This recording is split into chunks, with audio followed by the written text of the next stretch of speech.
देखने से सख्त लाचार हैं। इनका नाम श्री रामचंद्र जी है और इनको लक्ष्मण जी के नाम से पुकारते हैं। मेरा सौभाग्य है जो आपका दीदार हो गया, गोया मेरा आज उदार हो गया, और बिना शक सुग्रीव मजेदार से पार हो गया।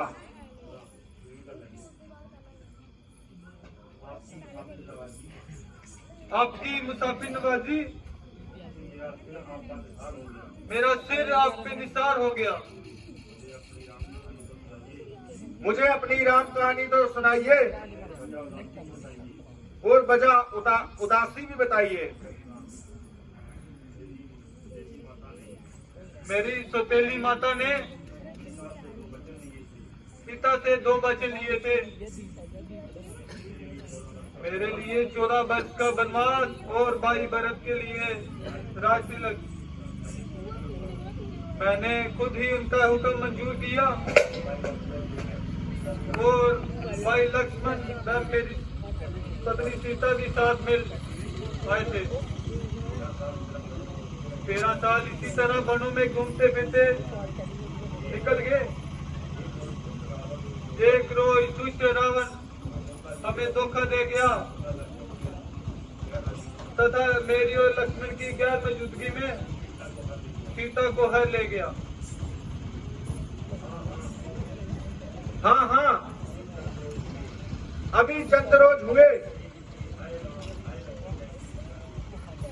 एक स्त्री हाय राम हाय लक्ष्मण कहते हुए जा रही थी और बड़े जोरों से चिल्ला रही थी। उस दुष्ट को बेशुमार ताने दे रही थी और अपने नजदीक तक नहीं आने दे रही थी।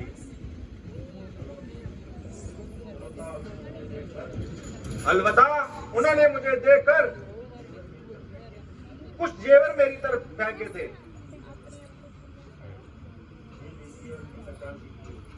जे लीजिए और पहचान कीजिए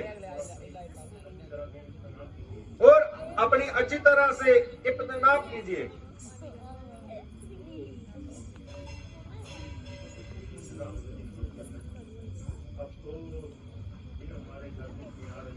अफसोस दिन हमारे गर्दिश में आ रहे हैं। जेवर तेरे प्यारी मुझे रुला रहे हैं। महाराज जरा तबीयत तो संभालिए और इस तरह का रुदन मत कीजिए, क्योंकि मैं भी आपकी तरह जख्म खाए बैठा हूं और अपनी प्राण प्यारी को हाथों से गवाए बैठा हूं। मगर जहां तो हर एक सांस जहर का कतरा है, मगर वह न्यायकारी परमात्मा हमारे साथ जरूर इंसाफ करेगा और ऐसे दुष्टों को दुनिया से साफ करेगा।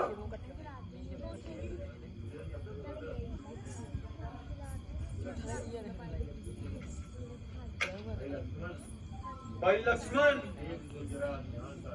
देख तू जरा ध्यान कर, ये जेवर हैं, जरा इनकी पहचान तो कर। भ्राता जी,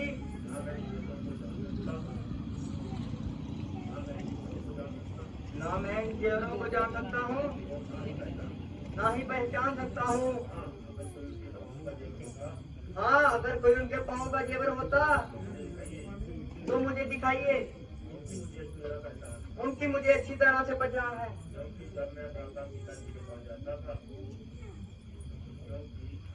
क्योंकि जब प्रातः ही जब मैं सीता जी के पास जाता था, जब अपना मैं सिर उनके चरणों में गिराता था, तब मुझे वो जेवर नजर आता था।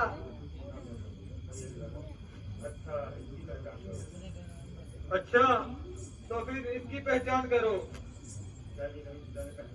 ये कभी सीता ने पहना है?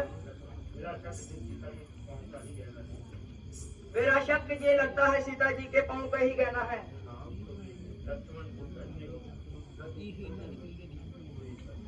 लक्ष्मण, तुम धन्य हो। आपकी इस शर्म लज्जा का क्या कहना? ये भी भाई है जिसने प्रेम भक्ति का मिसाल बन के दिखाया है, और इधर मेरा कमबख्त भाई जो अपने छोटे भाई की स्त्री को ही और मुझे घर से निकालकर जंगलों की खाक सुनवाई। अगर दुश्मनी की तो कोई वजह भी होनी चाहिए, जरा पूरा हाल तो बताइए।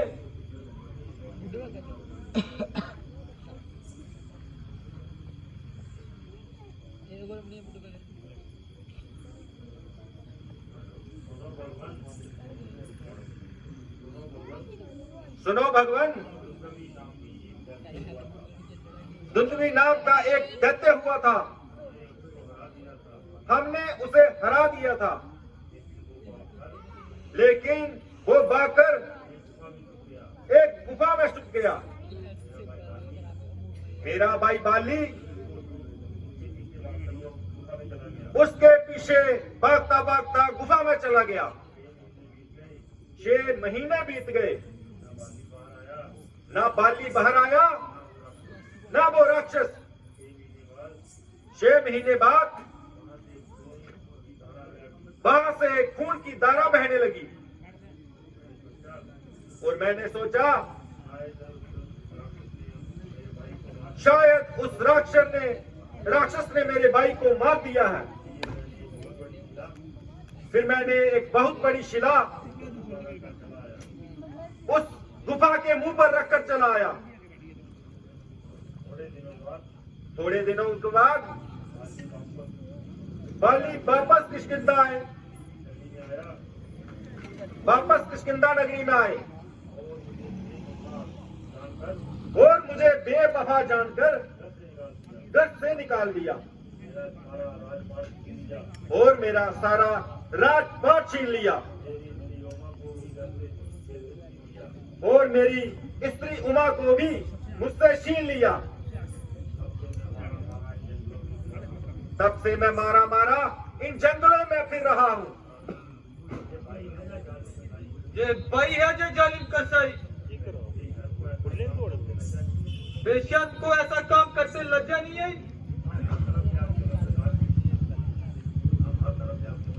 हम हर तरफ से आपके मददगार हैं। अगर आप मुझ पर इतना एहसान कर देंगे तो मैं और मेरे साथी सीता जी को ढूंढने में अपनी जान तक लगा देंगे। आप जाकर बाली को पुकारो और युद्ध के लिए ललकारो।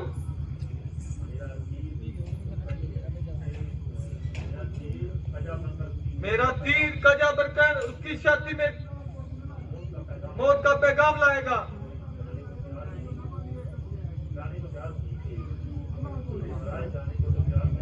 महाराज, जाने को तो तैयार हूं,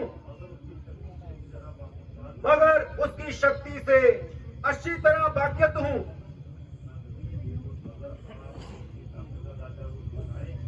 आप अगर उनकी ताकत का अंदाजा बताएं तो मुमकिन है कि हम आपका ये शक्ति मिटाएंगे।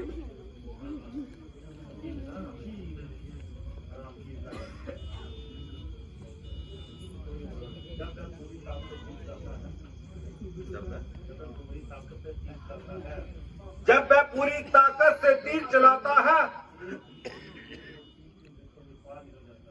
एक ही तीर 3 वृक्षों से पार निकल जाता है।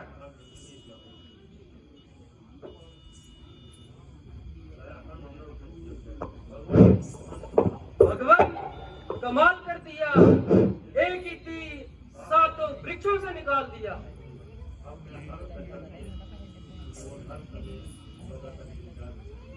अब मैं हर तरफ से, हर दिशा से मुकाबला करने को तैयार हूं। अच्छा तो फिर जाओ और बाली को बाहर युद्ध के लिए ललकारो। जो आज्ञा महाराज।